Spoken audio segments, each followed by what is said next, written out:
বলছে কি রুমার ৯৪৫ টাকা আছে এবং রুমার থেকে আসার ২১৫ টাকা কম আছে।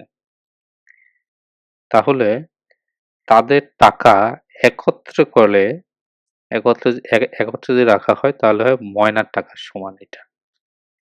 তাহলে ময়নার কাছে কত টাকা আছে? এইটাই হইল অঙ্ক। ময়নার কাছে কত টাকা আছে বা এই ২ জনের কাছে একত্রে কত টাকা আছে? তাহলে দেখি আমরা প্রথমে আমরা বের করব যে প্রথমে আমাদের বের করতে হবে আশার কাছে কত টাকা আছে, তাই তো? তা আশার কাছে যেহেতু রুমার চেয়ে ২১৫ টাকা কম আছে, সেহেতু রুমার থেকে আশার টাকাটা বিয়োগ দিলেই যেটা বের হবে সেই টাকাটা আশার কাছে আছে। তাহলে রুমার কাছে আছে রুমার কাছে আছে ৯৪৫ টাকা, রুমা থেকে আশার কাছে কম আছে ২১৫ টাকা। সুতরাং আশার কাছে আছে ৯৪৫ বিয়োগ ২১৫ সমান সমান কত টাকা? ৭৩০ টাকা। তাহলে ৭৩০ টাকা আছে আশার কাছে আর ৯৪৫ টাকা আছে রুমার কাছে।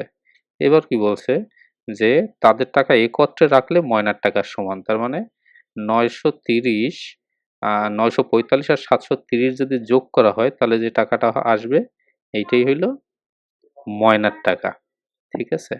তাহলে এদেরকে একত্রে যোগ করে দেই যে এবার লেখা যায় এভাবে যে সুতরাং রুমা এবং আশার টাকা একত্রে রাখলে ময়নার টাকার সমান পরিমাণ পেয়ে যাব। তাহলে রুমার আছে ৯৪৫ টাকা এবং আশার আছে ৭৩০ টাকা।